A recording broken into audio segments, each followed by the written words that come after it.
폭락장 시작이다. 뭐 이런 얘기도 나오고 있어요. 반면에 이건 일시적인 하락이다. 조정으로 봐야 한다.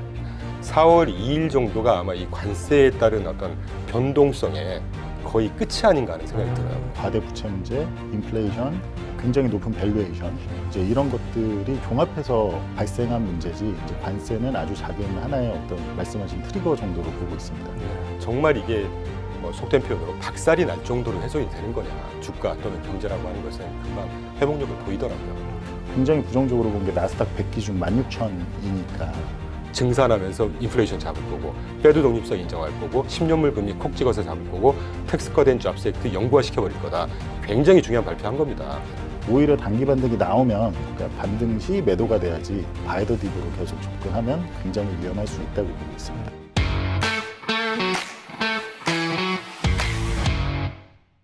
미국 증시를 흔드는 핫한 뉴스부터 한간에 떠도는 소문들까지 쉽고 유쾌하게 털어드립니다. 안녕하세요. 고품격 미장 토크쇼 미국 주식 넘버원 미장원의 원장 이종원입니다. 오늘 저와 함께 시공과 장르를 넘나들며 재미있고 속 시원한 수다의 장을 펼쳐주실 레그넘 투자자문 이춘광 대표 그리고 프루츠 투자자문 이선철 대표 두 분 나와 계십니다. 어서 오세요. 네, 안녕하세요. 안녕하십니까. 자, 본 토크 바로 시작해 보도록 할까요? 오늘의 메인 주제입니다. 대폭락의 날 미장은 지금 탈출할 때인가 들어갈 때인가. 스탠스 취하기가 쉽지 않은 요즘인데요. 최근 몇 주 사이에 미국 장의 분위기가 많이 바뀐 것 같습니다. 좀 심상치 않아 보이는데 격한 조정을 맞이하면서 투자 심리도 좀 위축되는 느낌이고요. 트럼프 미국 대통령이 고율 관세 정책을 처리하지 않겠다는 의지를 거듭 천명하면서 시장이 좀 민감하게 반응하는 모양새입니다. 특히 지난주에 미국 증시가 급락을 하면서 대혼란에 휩싸였는데요. 극단적으로 미국도 끝났다. 폭락장 시작이다. 뭐 이런 얘기도 나오고 있어요. 반면에 이건 일시적인 하락이다. 조정으로 봐야 한다. 뭐 이런 분위기도 좀 감지가 되고 있는데 단도직입적으로 여쭤보겠습니다. 두 분은 어떤 입장이신지 또 왜 그렇게 생각하시는지 말씀 주시면 감사하겠습니다. 어떻게 생각하시나요? 제가 먼저 말씀드릴까요? 네네. 저는 뭐 일시적인 조정이라기보다는 네. 조금 기간 조정 정도 된다고 생각합니다. 기간 조정이다. 그렇게 생각하는 근저에는 우리가 이제 데이터라고 하는 게 소프트 데이터가 있고 하드 데이터가 있죠. 비근한 예로 ISM, PMI 지표라든가 이런 것들이 다 소프트 데이터인데 아시겠지만 소프트 데이터는 그 구매 관리자들이든 뭐 개인 뭐 이제 설문 대상자분들한테 전화해서 전기 대비 좋아졌냐 나빠졌냐 똑같냐 설명해주는 설명력이 굉장히 약하다고 생각하고 있고 과거 경험에 의하면 실질 경제를 그렇게 잘 보여주는 설명력이 굉장히 낮다고 보고 있습니다. 그렇기 때문에 관세라고 하는 게 생각보다 굉장히 무거운 이슈잖아요, 사실은. 그렇죠. 그러니까 일시적으로 이게 일시적이라는 게 뭐 한 달, 두 달이 아니고 뭐 길게는 한 6개월 이렇게 영향을 미칠 수는 있겠죠. 근데 이따 소개드리겠지만 일기 때만 봐도 뭐 말씀 나온 김에 말씀 2018년, 2019년 트럼프 일기 때 2018년도에 7, 8, 9월 달 그리고 2019년도에 5월, 8월, 9월 달 1차 관세, 2차 관세를 때립니다. 그때 3, 4분기까지는 굉장히 뭐 약간 조정 지나고 나서 탄력적으로 상승을 했어요. 그러다가 실제 이제 관세 맞고 보복 관세 때려 맞고 이러면서 미국의 경제 성장률이 2018년 3분기에 2.5%였다가 4, 4분기에 0.6%로 대폭 훼손이 돼요, 사실은. 근데 지금 그럴 가능성을 지금 경기 침체까지 과도 해석을 하는 시장이 지금 상황인데 저는 애도 불구하고 그게 경기 침체는 아니라고 확실히 생각을 하고 있고 경기 훼손 정도 되는 것이죠. 과연 2.5에서 0.6으로 분기별 GDP 성장률이 떨어지면서 그때 3, 4분기 10월, 11월, 12월에서 S&P 500이 자그마치 19.5%가 빠집니다. 그 이후에 다 회복을 했고요. 경제 훼손이라는 게 정말 이게 뭐 속된 표현으로 박살이 날 정도로 훼손이 되는 거냐. 예를 들면 2008년도에 글로벌 금융위기라든가 팬데믹은 외부성이긴 하지만 그 정도의 위기일 것이냐. 그 정도가 아니라고 하면 언젠가는 분명히 자생력이나 또는 민간 경쟁력에 의해서 주가 또는 경제라고 하는 것은 금방 회복력을 보이더라고요. 그래서 그런저런 생각들을 하고 있습니다. 대표님 말씀은 어쨌든 기간 조정을 거친 다음에 결국에는 회복될 가능성이 크기 때문에 이거는 좀 훼손이라고 좀 표현을 하는 게 더 맞는 것 같다. 그렇죠. 이런 말씀이시네요. 그리고 또 말씀 나와서 말이지만 그 장기적인 흐름을 질적 개선을 통해서 뭔가 퀀텀 점프를 이루겠다라는 게 지금 트럼프 정부의 아주 큰 그림이거든요. 그래서 이따 소개해드리겠지만 스카페 센트라든가 이런 분들이 지금 최근에 멘트를 하고 뭐 인터뷰를 하는 걸 보면 그런 내용을 일관되게 얘기하고 있다는 점에서 오히려 저는 주가의 흔들림에도 불구하고 경제 체질에 대한 미래 전망은 뭐 그렇게 큰 걱정을 하고 있지 않다 이런 말씀 드리고 트럼프 싶네요. 행정부의 기조도 결국은 후보 전진을 위한 일보 후퇴 뭐 이런 개념으로 받아들일 수 있기 때문에 알겠습니다. 대표님께서는 어떤 뷰를 갖고 계십니까? 예, 저는 조금은 다른 의견을 가지고 있는데, 다른 해석. 예, 이제 많은 분들은 주식의 가격이 뉴스에 따라서 움직인다. 뭐 쉽게 말하면 지금 관세가 어떻게 보면 미국 주식의 하락을 이제 일으킨 트리거가 됐죠. 예, 트리거가 됐다라고들 얘기를 하시지만 저는 기본적으로 지금 미국 주식에 이제 좀 가장 위험한 거는 누적된 이제 좀 펀더멘탈 그리고 굉장히 누적된 뭐 미국의 과대 부채 문제, 인플레이션 그리고 굉장히 높은 밸류에이션 이제 이런 것들이 종합해서 발생한 문제지 이제 관세는 아주 작은 하나의 어떤 말씀하신 트리거 정도로 보고 있습니다. 네.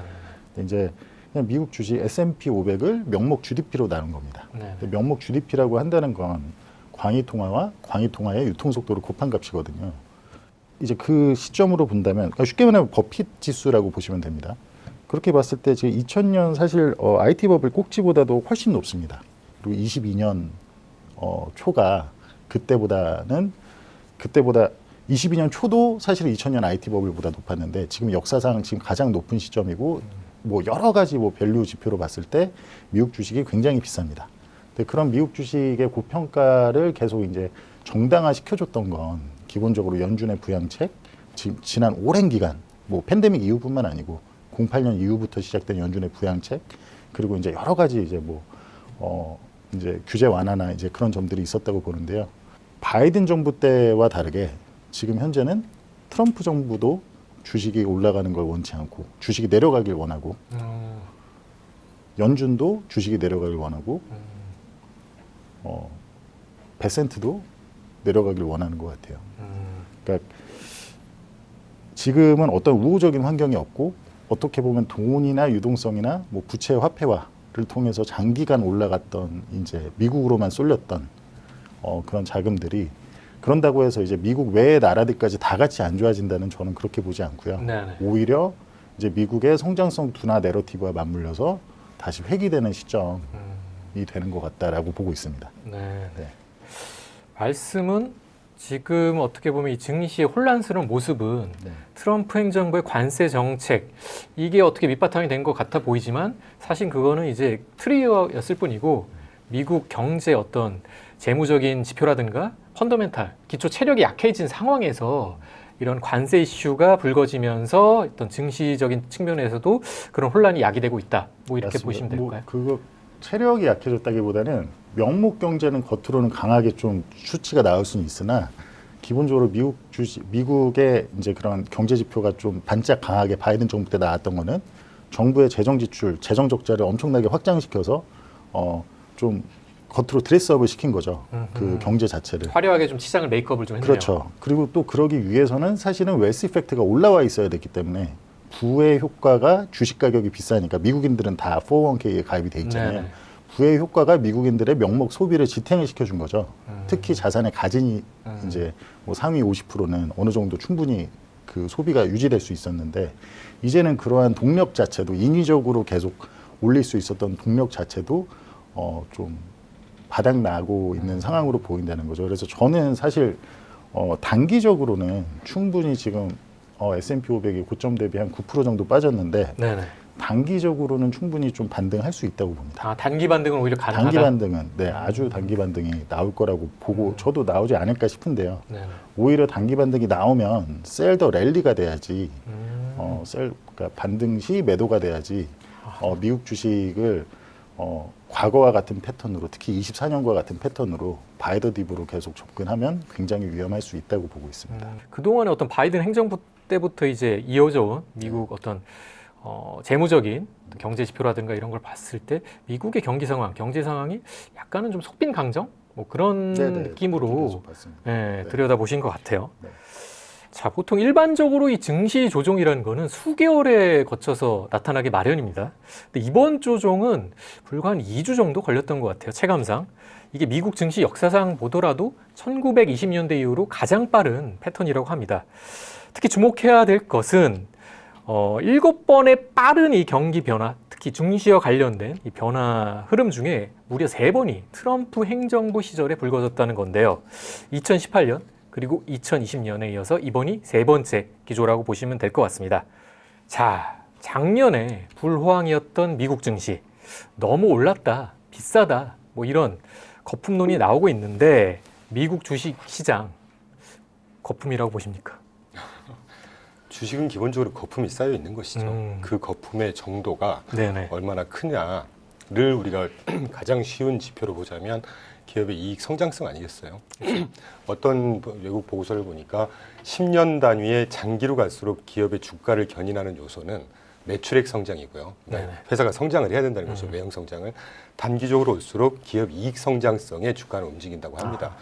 일단 아까 그 여러 말씀해 주신 것 중에 제가 조금 몇 가지 조금 다른 생각을 말씀드리고 싶은데 3페이지 먼저 보시면 이게 작년 12월 달에 제가 한 100개 정도의 외국 보고서를 읽었어요. 네. 올해 이제 전망도 해야 되고 하니까 거기서 공통적으로 한 3가지를 얘기를 하는데 미국의 생산성이 거의 나홀로 상승하는 상황이다 지금. 작년 지난 4분기에 2.3% 성장을 했고 그래서 작년 캘린더 이후로 2024년 한 해 2.7% 성장했습니다. 미국의 노동 생산성이.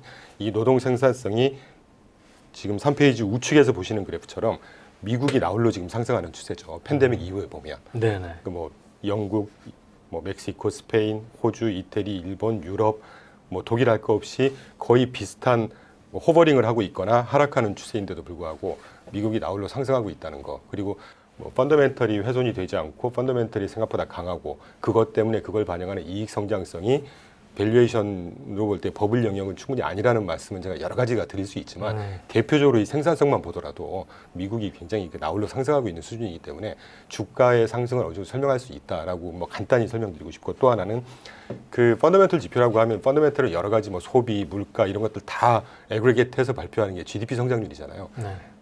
그 3페이지 왼쪽 그래프 보시는 것처럼 2024년도 4분기만 놓고 보면 미국이 2.5% 성장했습니다. 그래서 작년 한 해 2.7% 성장했거든요. 아까 앵커님께서도 골드만삭스가 2.4에서 1.7로 네네네. GDP 성장을 하향 조정했다고 그러는데 역사적으로 미국 연간 GDP 성장률 평균이 1.5에서 1.8입니다. 과거 2, 3년이 굉장히 셌던 거예요. 아, 그러네요. 그렇기 때문에 이게 버블이 아니냐 이런 우려가 나오는데 뭐 말씀 나온 김에 쭉 보시면 지금 보시는 6페이지 그래프가 2023년도부터 그래프를 그려놓은 거거든요. 우리가 이 자금의 그 관세가 지배해버리는 지금 시장 아니겠습니까? 현재까지는 하드 데이터, 아까 제가 소프트 데이터, 하드 데이터 말씀드렸는데 하드 데이터 발표된 거 소비, 뭐 PC, 물론 PC나 소비는 좀 꺾였었어요. 지난달에. 에도 불구하고 PC 가장 중요하다는 개인 소비 지출이 꺾였다가 반면에 그 지난달 발표된 그날 같이 발표된 개인 소득은 또 늘어났단 말이죠. 그래서 어제 리테일 세일즈에 대해서 갑론을박이 많은데 저는 참고로 지난달 마이너스 1에서 0.25 플러스권으로 진입한 건 나쁜 상황은 아니라고 봅니다. 소비가 실제로 살아있는지를 보려면 그 넌스토어인가요? 뭐 영어로는 하여튼 온라인 세일즈가 2.5% 성장했거든요. 기본적으로 소비를 할 건 굉장히 성장을 아주 탄탄하게 하고 있다는 얘기예요. 대신 뭐 자동차라든가 가구라든가 이런 것들이 좀 줄어들었죠. 뭐 비싸고 이런 거 굳이 현명한 소비를 하는 패턴으로 가지 않겠습니까? 관세가 우려가 되면 이제 강론으로 가면 이게 우리가 논할 바가 굉장히 많긴 하지만 네네. 미국 전체 소비 아직 우려할 상황 아니다. 그리고 아까 소개해드렸던 좀 돌아 왔는데 그 하드 데이터 여러 가지에도 불구하고 지금 관세가 지배를 해서 물론 관세라는 게 실제 악영향을 미친다고 하면 크긴 클 겁니다. 그런데 저는 말씀이 나온 김에 먼저 말씀드리면 4월 2일 정도가 아마 이 관세에 따른 어떤 변동성의 거의 끝이 아닌가 하는 생각이 들어요. 4월 2일 날 뭐 JP모건에서도 그런 자료를 냈지만 미국이 그 이제까지 거래 상대국에 대해서 보편적으로 평균 관세 때리고 있는 수준이 2.2%였어요. 브라질이 평균 관세가 5.3%인가 그렇고 우리나라가 8.4% 때리고 있거든요. 유럽이 8점 몇 프로인가 하여튼 그렇고 인도가 13% 이런 식입니다. 그러니까 저는 사실 뭐 친트럼프도 아니고 트럼프를 옹호하고 싶지도 않은데 네. 트럼프가 지금 막 관세 올리겠다 그러고 이게 정말 그 사람이 매니악이고 막 속된 표현으로 또라이라서 그런 얘기를 하는 게 아니라는 거죠. 비근한 예로 유럽에서 미국산 자동차 그 수입할 때 때리는 관세가 10%인가 때리고 있고요. 미국이 유럽산 자동차 수입할 때 때리는 관세가 2.5%입니다. 네. 굉장히 기울어진 조건에서 이걸 좀 되돌리겠다는 거예요. 그래서 큰 기조 우리가 낭비하듯 쓰고 있던 돈을 좀 줄일 거야. 그러니까 니네도 좀 이제 써. 그 일환으로 나온 얘기가 지난주에 젤렌스키하고 이렇게 막 설전했었잖아요. 사실 네. 영화에서나 나오는 장면이죠. 정상회담 하는데 막 손가락질 삿대질하고 돌려보냈지 않습니까? 그래 그 효과 때문에 우리가 보고 있는 효과 어떤 효과냐? 유럽 지역에서 지금 그 방위비 분담 규모가 GDP 대비 2% 1% 평균이에요. 미국이 지금 3.6% 지불하고 있고 나토에서 유지하는 국방비의 70%를 미국이 되고 있습니다. 이게 트럼프가 원하는 바죠. 이거를 자기 위주의 또는 우리가 이만큼 쓰고 있는 걸 니네도 좀 써. 이걸 위해서 지금 관세를 무기화해서 하고 있는데 좀 돌아와서 죄송하지만 그래서 4월 2일 날 보편 관세 2.2%였던 걸 지금 현재까지 25% 부과한 거 보니까 8.9%까지 끌어올렸다고 그래요. 그거를 제가 방송에서 한 2, 3주 전부터 한 12에서 13% 때릴 것 같다. 수준으로 맞출 것 같다. 그런데 지난주에 JP모건에서 과연 보편 관세, 리시프로컬 보편 상호 관세를 때리게 되면 12% 정도까지 끌어올릴 거다. 자, 그거 나온 이후에 어떤 악재가 있냐는 거죠. 어제도 월가에서도 그런 얘기 하더라고요.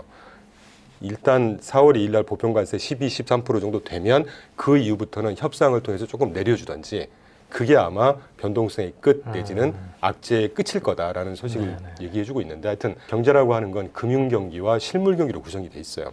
금융 경기 중에 주식 시장은 실물 경기를 나타내는 수많은 선행 지표 중에 하나일 뿐이에요.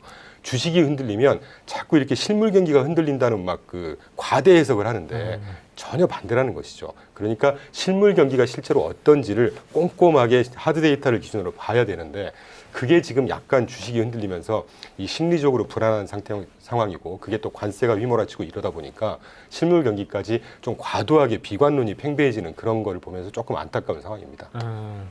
그리고 대표님 말씀은 지금 뭐 버블론이 지금 고개를 이렇게 살짝 내밀고 있긴 하지만 미국 경기의 어떤 기조는 그동안 뭐 지금까지 잘해왔고 뭐 탄탄하다 사람들이 생각하는 것보다 네, 저는 그렇기 그렇게 때문에 생각하고 아직까지 뭐 미국 주식이 너무 비싸기 때문에 지금 뭐 당장에 뭔가를 좀 내려놔야 된다 이런 뭐 생각을 가질 필요는 없다 이런 말씀이시네요. 일견 저도 동의는 합니다. 네네. 사실은 버블이 있긴 있었죠.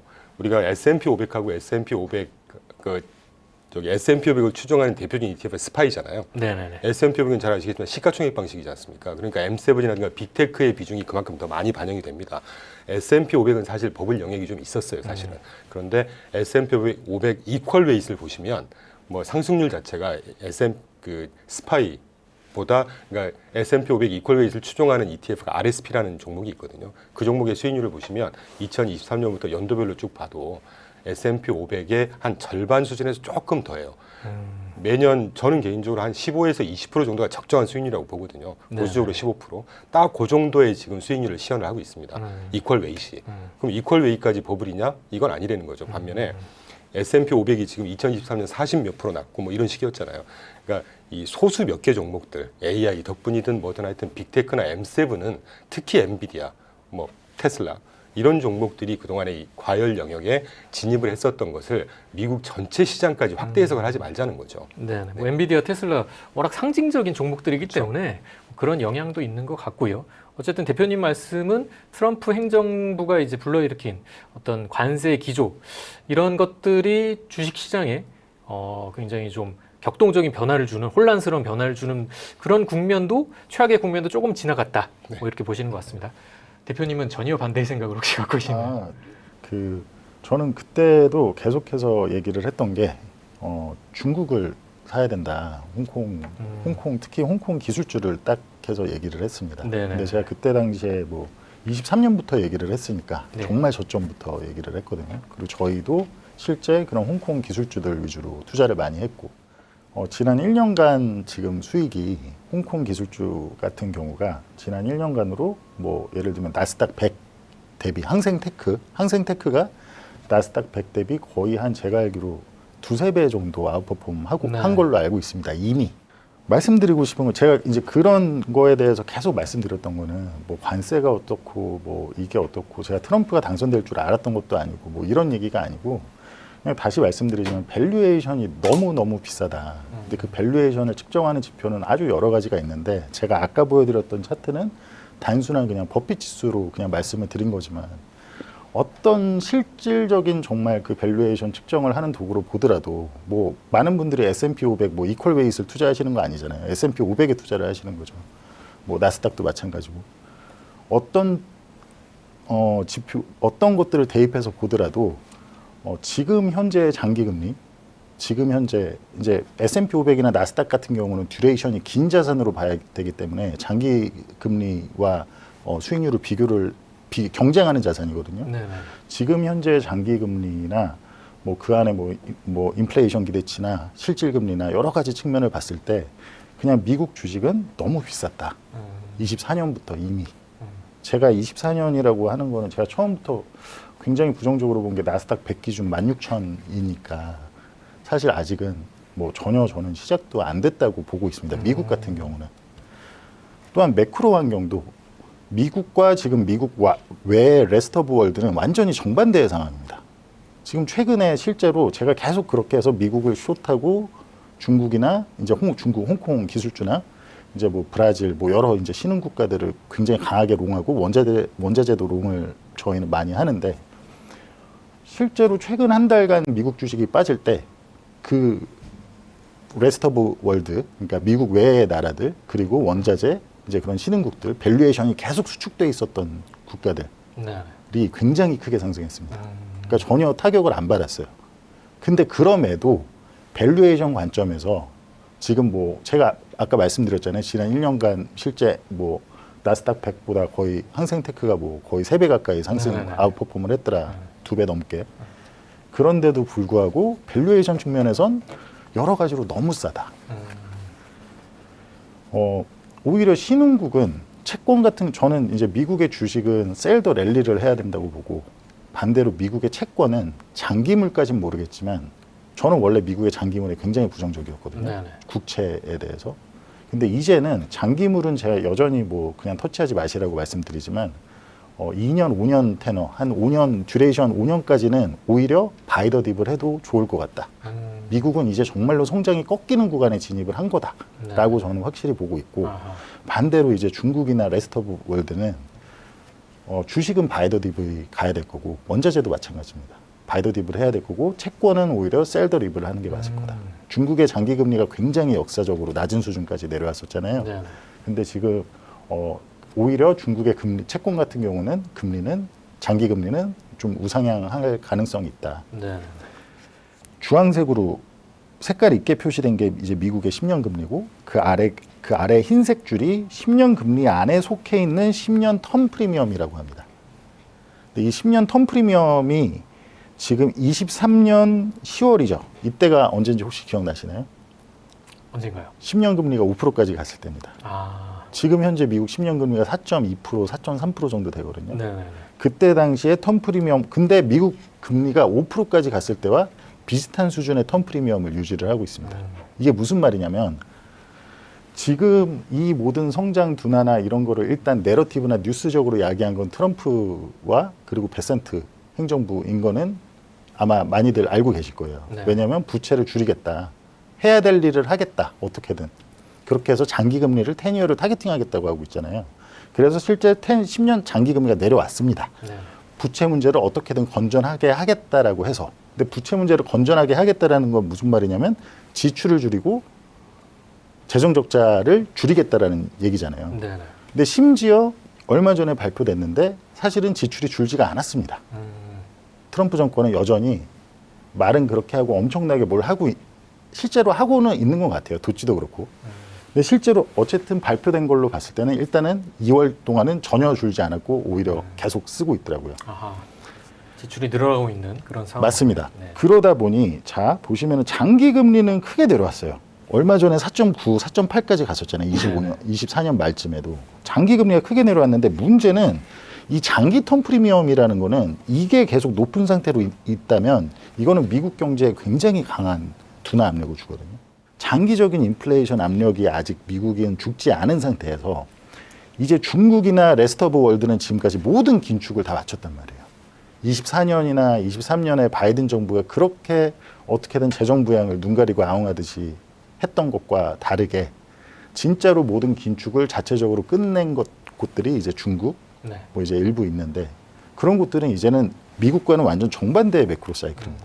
돈을 엄청나게 쓰겠다고 하고 있고 금리는 장기 금리, 주식의 멀티플을 정하는 굉장히 중요한 장기 금리는 굉장히 낮은 상황이고 미국과 다르게 또 하나 유럽 같은 경우는 심지어 이제 하도 트럼프가 압박하니까 재정 지출 방위비로 엄청 늘리겠다고 하고 있고 그러니까 저는 유럽은 단기적으로 좋다고 보지 장기적으로는 유럽도 부채 문제가 크기 때문에 문제라고 보지만 아까 대표님이 말씀 주신 생산성 얘기, 미국 주식의 생산성 얘기 해주셨는데 연에 2% 정도 상승하는 생산성이 그걸 만들기 위해서 실제 바이든 정부는 적자 재정을 역사적으로 엄청나게 확장시켰고 제가 이제 보는 미국 주식은 그렇습니다. 네. 그리고 장기 금리를 낮게 눌러놓기 위해서 전 이제 제니 옐런 재무장관 같은 경우는 심지어 장기물을 발행을 안 해버렸죠. 유사 양적 완화와 똑같은 내용입니다. 이게 좀 어려운 얘기일 수 있는데 수요 대비 공급을 적게 해서 장기물 발행을 내내 안 했습니다. 24년, 23년. 그래서 장기물이 인플레이션 대비 훨씬 더 튀어 올라야 될 만큼 안 올랐었던 거예요. 그때 당시. 그러니 당연히 유사 양적 완화 효과가 나면서 갈 곳 없는 유동성이 미국으로 갔던 건데 그게 지금까지의 저는 2008년부터 시작된 양적 완화에 정말 저는 그 부작용의 끝이 이제 나오는 단계라고 보고 있고 네. 그래서 이제 미국의 경우는 추가적으로 뭐 지금 10% 하락했다고 해서 뭐 트럼프 푸시 있을 거다 이런 기대가 많잖아요. 월가에서도. 근데 굉장히 제가 말씀드리지만 그렇게 생각하시면 조금 어려우실 수 있겠다. 알겠습니다. 어쨌든 두 대표님의 시선이 굉장히 극명하게 좀 엇갈리고 있습니다. 대표님의 의견은 그동안 뭐 바이든 행정부부터 이 증시 그리고 미국 경기를 견인해 왔던 여러 가지 뭐 부스팅해 왔던 그런 에너지들이 지금은 좀 소진되고 좀 고갈되는 국면에 있다. 좀 이렇게 보시는 것 같고요. 자, 일각에서는 그런데 이번 조정이 조금 과도하다는 의견도 분명 나오고 있어요. 회사채 시장에서 반영된 어떤 경기 침체 확률과 비교를 해봐도 주식시장이 너무 지나치게 부정적인 어떤 전망을 좀 반영하고 있는 게 아닌가라는 의견도 그런 시장의 뷰도 나오고 있거든요. 자, 그러면은 두 분의 의견을 제가 들어봤는데요. 지금 미국 주식을 뭐 주어야 한다, 아니면은 뭐 도망쳐야 한다. 우리 대표님께서는 바이더딥은 곤란하다. 상승 탄력 받았을 때 셀더 좀 립을 해야 된다. 매도를 해야 된다. 미국에서는 셀더 립이라고 합니다. 셀더립. 하더라고요. 알겠습니다. 네. 이런 의견을 주셨는데, 자, 그러면은 이번에 대표님한테만 여쭤보면 될 것 같아요. 주어야 된다고 했을 때는 어떤 종목을 좀 담으면 되겠습니까? 저는 하반기에 한번 딥은 올 거라고 봐요. 그러니까 아까 말씀을 드리다 말았는데 이 관세 부과하고 보복 관세 때려 맞고 이렇게 되면 이제 미국 경기가 아까 2.5에서 0.6으로 2018년도 3분기, 4분기 이렇게 좀 위축을 했었다고 그랬잖아요. 그럼 분명히 제가 적어도 30년 동안 경험한 주식시장은 뭐 아까 금리 얘기도 많이 나왔고 뭐 금리 많이 나왔는데 밸류에이션 많이 나왔는데 실물 경기의 위축세, 확장세를 반영하더라고요. 결국은. 가장 중요한 거 아니겠습니까? 주가라는 게 기업의 펀더멘털을 반영하는 거지. 기업의 어떤 뭐 센티멘트 그건 단기적으로 움직이더라고요. 하여튼 그런 면에서 볼 때 하반기에 딥은 한번 있을 거라고 봐요. 근데 이제 그 딥을 논외로 하고 연말까지의 스팬으로 우리가 보자 그러면 저는 부동산하고 중소형을 좀 면밀하게 보고 있습니다. 아하. 우리가 지금 뭐 펀더멘털 얘기 많고 많은데 뭐 부채 많고 자 적어도 미국을 제외한 다른 나라들은 부채가 심각한 문제일 수 있어요. 미국은 적어도 부채 문제 없다고 저는 보고 있고 기축통화국의 이점이라는 게 그런 거 아니겠습니까? 소버레인티를 갖고 있는 나라가 정말 쉬운 표현을 좀 드리면 돈 필요하면 돈 찍어서 돌려버리면 됩니다. 다른 나라 같으면 그게 하이퍼 인플레이션이 오겠죠. 미국은 US 달러가 없어서 못 찾는 통화예요. 그 통화가. 적어도 그 기간은 뭐 뇌피저림을 전제로 30년, 50년 갈 거라고 보고 있고 그 긴 흐름 내에서의 이 달러라든가 금리가 얼마나 주식의 흐름 또는 펀더멘털 흐름에 영향을 미칠까 저는 그렇게 생각하지 않고 말씀 나온 김에 아까 이제 그 대표님께서 그 장기물 금리 말씀하셨는데 적어도 지난 2년, 2022년은 보지 말자고요. 왜냐하면 2022년은 지리한 인플레이션 파이트를 시작해서 모든 주식시장이 다 박살났을 때입니다. 그때조차도 미국의 경기 성장률 탄탄했어요. 그래서 그 말씀을 좀 드리고 그 이후에 2023년, 2024년 충분히 우리 고금리를 다 겪어왔고 우리가 금리가 올라가면 시장이 안 좋을 거라고 생각하는데 금리가 올라가는 금리가 올라가는 게 반영하는 시장이 강한 시장인 거예요. 실물 경기. 실물 경기가 세다는 얘기는 요구하는 금리가 높아지는 것이고 뭐라 그러죠? 그 실질 금리. 지금 실질 금리 2.3% 정도 되거든요.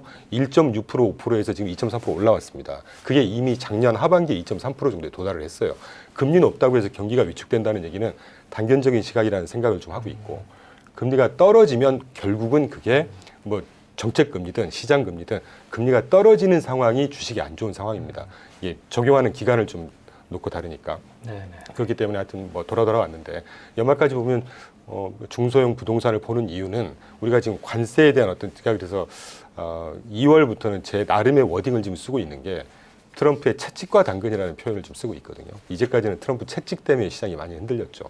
저는 기본적으로 펀더멘탈은 여전히 견조하다고 큰 전제를 좀 깔고 싶습니다. 여기에 뭐 생산성 저도 언급드렸지만 그런 거 하나하나 말씀드릴 자리는 아닌 것 같고, 하여튼 채찍 때문에 흔들렸고 그게 관세라고 한다면 하반기 정도, 잘 아시겠지만 6월 달이 이제 예산안 합의 시한이지 않습니까? 그럼 그 전에 뭔가 양당이 합의를 하든지 뭔가 조각이 그림이 나올 거란 말이에요. TCJA 법안이라고 해서 텍스과된 잡섹트라는 법안이 있습니다. 보통 우리가 언급을 잘 안 하는데, 이게 우리가 왜 생각이 나네요, 갑자기. 2023년, 2024년도에 주식이 좋았던 게 미국 소비가 견조했고, 견조한 이유가 2020년도 팬데믹 때 정부에서 뿌려준 바우처, 현금 지원을 많이 해줘서 초과 저축이 있었는데 이게 다 소진이 될 거니까 결국 미국 소비 꺾일 거고 경기 침체 올 거고 금리 빠질 거니까 국채 사세요. 이 국채 매수 논리가 아주 팽배했었단 말이죠. 그 이후에 뭐 초과 저축 상관없이 미국 소비 견조했고, 지금 연초 효과 때문에 살짝 꺾인 거 이거 확대할 필요 없다는 생각을 하고 있는데, 하여튼 실제로 그 소비가 견조했던 근저가 2011년도 1기 때 입각하고 나서 2018년도 1월 달에 텍스커된 잡스 액트를 트럼프가 만들었습니다. 이게 뭐냐면 그 연말에 우리 소득 공제 받잖아요. 공제 한도를 굉장히 늘려주는, 실질 소득 인컴을 많이 늘려주는 법이었어요. 그거를 지난 2월 6일 날 스캇 베센트가 5가지 정책 기조를 쭉 얘기하면서 강달러 정책 유지할 거고, 에너지 증산하면서 인플레이션 잡을 거고, 페드 독립서 인정할 거고, 10년물 금리 콕 찍어서 잡을 거고, 텍스커된 잡스 액트 영구화 시켜버릴 거다. 굉장히 중요한 발표한 겁니다. 그 공제 한도를 늘려줬던 몇 개 항목이 2025년도에 일몰이 다가와요. 그거를 영구화시켜버리겠다고 얘기하고, 영구화는 아니었지만 지금 그 하원에서 예산안 드래프트겠죠. 네. 합의한 게 이 텍스커된 잡스 액트를 10년 동안 더 유지하겠다는 겁니다. 소비가 꺾일 수가 없는 상황이라고 저는 보고 있죠. 그래서 그런 감세라든가 또는 뭐 규제 완화라든가 하는 것들이 이제 하반기 때부터 실제 효과를 나타낼 거라고 봐요. 그럼 그때 가장 수혜를 볼 수 있는 섹터라는 게 저는 부동산, 중소형이라고 생각을 하고 있고, 실제 저희 4개 포트폴리오 운영하고 있는데, 뭐 주식형은 좀 같이 수익률이 좀 훼손됐습니다. 주식이 빠졌으니까. 그런데 부동산이 그 주식의 흔들림에도 불구하고 연초 이후에 한 6%, 7% 내고 있으니까 뭐 아주 견조한, 그 정도면 저는 충분히 만족하는 수익이라고 보거든요.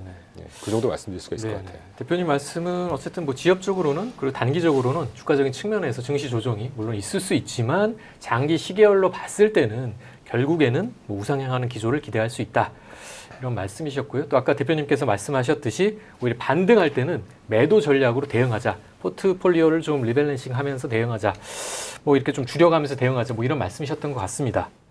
자, 미국의 경우는 네. 그렇게 본다는 거고요. 아직 저는 뭐 다른 그 레스트 오브 월드는 미국과는 다르게 바이더 딥을 해도 좋다라고 보고 있습니다. 알겠습니다. 미국 증시에 대해서는 그런 관점으로 보고 계시고요. 미국 경기 침체 큰 흐름으로 봤을 때 올까요? 그 사람의 말 한마디 한마디를 가지고 너무 일희일비한다는 생각이 들어요. 특히 지난주 월요일 하루에 4% 빠지는, 저는 도대체 이해가 안 되는 시장입니다. 트럼프가 당선이 뭐 주가가 안 좋아서 당선이 된 게 아니잖아요. 바이든 정권 때. 그렇죠. 예, 주가는 사상 최고로 찍었고 계속 거품은 쌓여가는데 양극화는 커지고, 그래서 당선이 된 걸 트럼프 본인도 너무 잘 알고. 미국은 적어도 지난 70년 내내 재정 적자 문제 있었고요. 그 기축 통화를 유지하기 위해서 트래핀의 딜레마라고 해서 전 세계의 막대한 무역 적자를 감수하면서 달러를 풀어주는 이 스탠스를 계속 견지하고 있는데, 그걸 지금 바꾸겠다는 거예요, 트럼프가. 지금 미국 정부는 하루에 80억 달러씩을 빌리고 있어요. 하루에 80억 달러. 엔비디아 주가만 보더라도 지난 1년 동안 180% 상승했습니다. 지금 한 150%, 130% 줄어들었겠죠. 그게 어떤 데이터에 영향이 있을 거라는 거죠. 물론 테슬라는 얘기가 좀 달라요. 그러니까 장기 최소한 2년, 3년은 좀 하락 흐름이 크게 갈 것 같아요. 그러니까 제가 지금 말하는 건 뭐 이번에 하락을 하면 굉장히 아마 08년이나 2000년, 아하. 1973년 이 정도와 비슷한 사례가 나올 거다.